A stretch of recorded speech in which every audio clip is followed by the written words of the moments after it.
Welcome to Rockport, Ontario, the heart of the Thousand Islands. Our cruise today will be on the Ida M2, our triple-decker with capacity to hold 277 passengers. Over 1 million people visit the Thousand Islands every year. Why is this attraction famous the world over? We could list 1,000 reasons, but we'd rather show you them, so sit back and relax as we take you on a memorable cruise through some of the most beautiful scenery in the world. Rockport Boat Line is located in the charming village of Rockport, a quaint waterside village with a panoramic view of the majestic Thousand Islands. We are centrally located between Toronto and Montreal, and Ottawa is only a 1-hour scenic drive away. During the days of Prohibition, Rockport used to serve as a hub for rum running. The St. Lawrence River, on which we are now cruising, flows northeast from the Great Lakes to the Atlantic Ocean through a region of unsurpassed beauty. Aboriginal peoples have used this hunting and fishing paradise for thousands of years and call it Manitowana, Garden of the Great Spirit. Covering an 80-kilometer area, the Thousand Islands were named by French explorers. Actually, there are more than 1,800 islands, the worn-down remains of ancient mountains. The islands offer a unique setting for leisure and recreation. During the late 1800s, a time of great prosperity known as the Golden Age brought this area into prominence, and a rush of land sales and building commenced. Today, you will witness the wealth of a bygone era and a thriving community shared by two countries. Our cruise will offer you many amazing photo opportunities, and here's one now. We're now passing the most photographed islands in the region. According to local legend, the large island with the white cottage is located in Canada. The small island with the flagpole is in the United States. Thus, the 10-meter-long bridge joining the two makes this the smallest international bridge in the world. The pine-covered island directly ahead is Deer Island. Originally called Owen Island after the first surveyor of the Thousand Islands, it is now a summer retreat for the members of Yale University's Skull and Bones Society. The St. Lawrence Seaway is an international shipping route. Commercial vessels make over 10,000 trips annually, carrying more than 90 million tons of goods to the heart of the North American continent. Ahead in the distance is the most famous landmark of the Thousand Islands, Bolt Castle. The man who built this enormous complex was George C. Bolt, proprietor of the Waldorf Astoria Hotel in New York City and owner of the Bellevue Stratford in Philadelphia. The most successful hotel magnate in America, his service and elegance could not be matched. He brought the same level of excellence to his island retreat.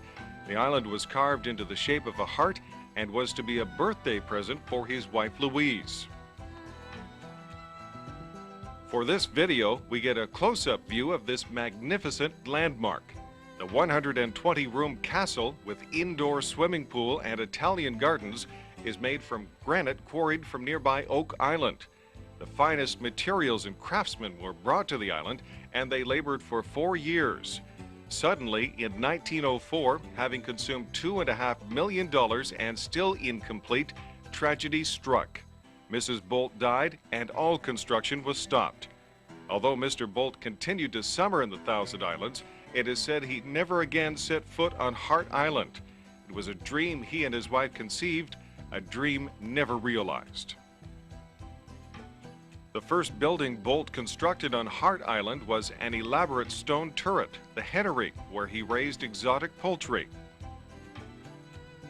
Across from the castle is the yacht house, complete with lavish crew quarters and a service shop. A 1917 inventory listed 31 different watercraft. This was the first yacht house to be listed on the National Register of Historical Places. After the death of George Bolt, his castle fell to ruins. Buildings were looted and vandalized. In the 1920s, the property was sold and opened to tourists. During the Second World War, 40 tons of metal was removed for use in the war effort. The castle continued to deteriorate until 1977, when the Thousand Islands Bridge Authority gained ownership. Today, the castle is being preserved, but there are no plans to complete it.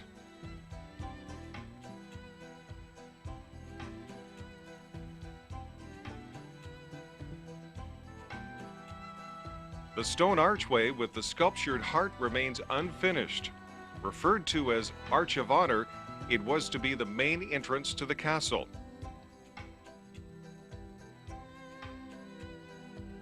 The castle-like structure on the point of the island is Ulster Tower. This 90-foot playhouse has a billiard room, two-lane bowling alley, library, apartments, and a ballroom featuring a shell-shaped ceiling. The tower structure linked to the island by an arching bridge is the powerhouse and clock tower.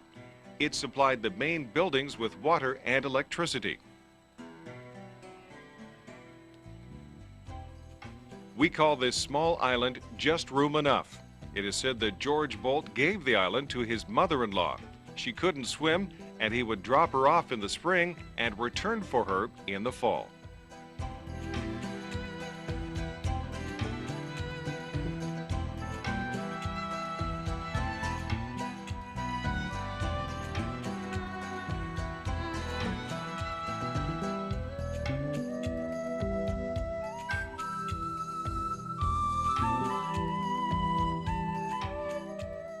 Improved river and rail transportation brought some of the richest people in America to the Thousand Islands.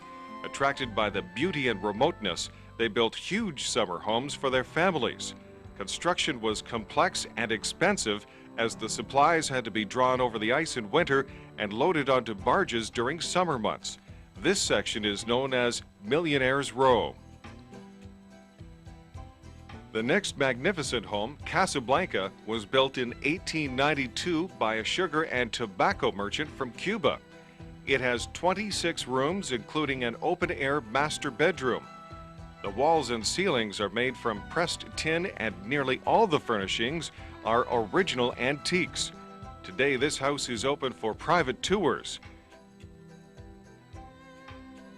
The next cottage on Cherry Island was the summer home of Helena Rubinstein, founder of Helena Rubinstein Cosmetics of New York City. Hopewell Hall is high on the bank. This was the summer residence of Clover Bolt, daughter of the builder of Bolt Castle. It was sold in 1996 for more than $500,000.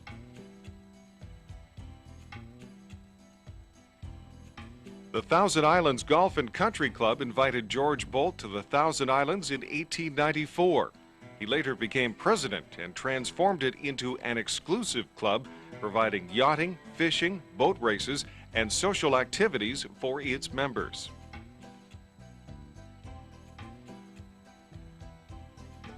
Nobby Island was the social center for summer residents.